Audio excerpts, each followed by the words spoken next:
Macca's Guides. Hey everyone, Macca here with the ultimate loading times video for the Xbox Series X. In this video, I'll go through a ton of different games in a ton of different circumstances to tell you a little bit about how loading works on the Xbox Series X, and it is incredibly fast. I'll also give you details about downloading games, installing games from a disc, transferring your games from your hard drive, and a ton of other things. Let's just get started. And don't forget to drop a like if you find this video informational. Now, the first thing I wanted to find out was how fast the Xbox Series X loads from a cold start or a hard reboot. And the times here are pretty impressive. One thing I do want to mention is I ran every test at least 3 times to make sure my numbers are accurate. But the Xbox Series X can consistently load from a cold start, a hard reboot, straight to the dashboard in around 15 seconds, and you can often quick resume a game right away as soon as you load in. However, the Xbox One X took around a minute, so we're seeing a 4 times improvement here, and the Xbox One took a minute and a half, so 6 times longer than the Xbox Series X. So if you're coming home after a long day of school or work, and you're looking to load up your console and you don't have Instant On, then you will be saving a ton of time right off the bat. Now, I'm sure the next thing you wanted to know is how fast it is to load some of your favorite games. So I took GTA 5 from the dashboard to gameplay on the Series X, took around 40 seconds, including all of the little intro screens, and that exact same task on the Xbox One X took a minute and 40. Now, this is really impressive because we're saving a ton of time even though we had to go through some of the same intro screens on both versions, like the Rockstar logo, for example. But what if we're just comparing straight load times? I took one of the worst loading games in Xbox history, which is Sniper Ghost Warrior 3. It's been updated a little bit, but on the Xbox One, it took a minute and 15. The Xbox One X was a little bit faster at a minute, and the Xbox Series X followed a rule of being 4 times faster by loading in just 15 seconds. Now, one thing to notice is that we are playing the Xbox One version, and these games aren't optimized. I'm actually playing them in 1080p on purpose so that we can get a very clear idea of the difference in power between consoles. This includes a test I did with Sunset Overdrive, where again, I saw similar results. In the same task, the Xbox Series X will always be faster and by a significant margin, loading things at least 2 to 4 times faster in the majority of cases. Now, playing these older games is great, but I was definitely wondering what my experience would be like if I played something new and optimized for the Series X.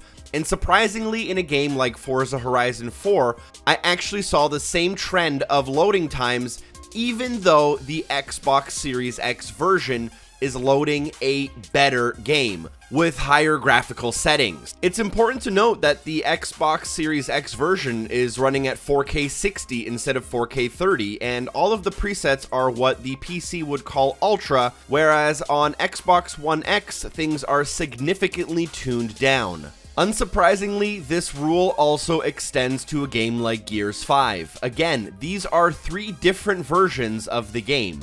One is the standard Xbox version, we have the Xbox One X enhanced version, and the best Xbox Series X version.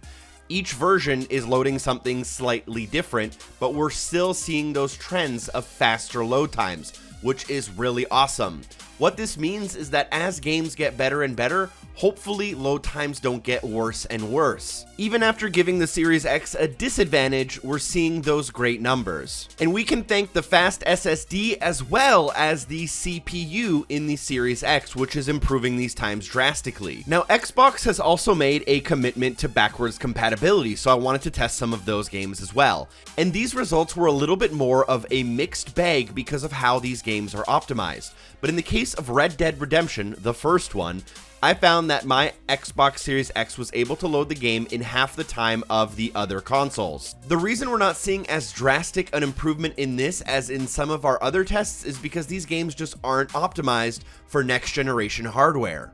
And this is somewhat a rule you can expect. You will get better load times from back compat games, but not as good as some other games. The next thing I wanted to test was what it's like to play a non-optimized game off of different storage devices, including a traditional hard disk drive, a USB SATA SSD, and the Seagate expansion card. Now the results are a little bit more mixed, but I think Doom Eternal is a good example. You'll see that the hard disk drive always takes longer, and that's pretty much a rule. But surprisingly, the USB SSD and the expansion card took the same amount of time, even though the expansion card is significantly faster. And that is because a lot of these non-optimized games are CPU bound. What that means is that the limit is in the CPU of the Series X and not in the storage. You will still need an expansion card to play any game that is optimized for the Series X, so keep that in mind. However, if you are bringing some of your older titles with you to the next console, you may be able to keep them on an SSD or even a hard disk drive. Now, while on the topic of external storage, I wanted to test some of the different types of external storage a little bit further, and the first test I wanted to do was how long it takes to write to the internal drive of the Xbox Series X from an external drive.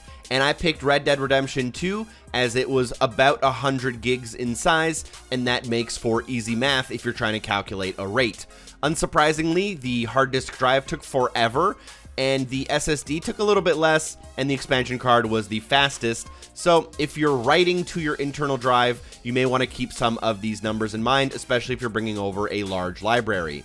Now, I also tested the opposite of that, writing to an external drive from my Xbox Series X, and all of these numbers are a little bit higher because reading and writing speeds are obviously going to be different for these types of drives. You'll notice a significant hit to the SATA SSD, which can write a lot slower than it can read, while the expansion card and hard disk drive didn't take much of a hit at all. Then, for the sake of thoroughness, I decided to install a disk on all three consoles, and they are all pretty much the same. The Series X is a little bit faster, but I think it's within the margin of error, and I would confidently say that the Series X does not receive a benefit while installing a disk. Last but not least is one of the most surprising things I learned about the Series X, and that is that it can download games faster than the Xbox One and One X. Now, obviously, your numbers are going to vary drastically dependent on your internet service provider and whether you're using a hardwired connection.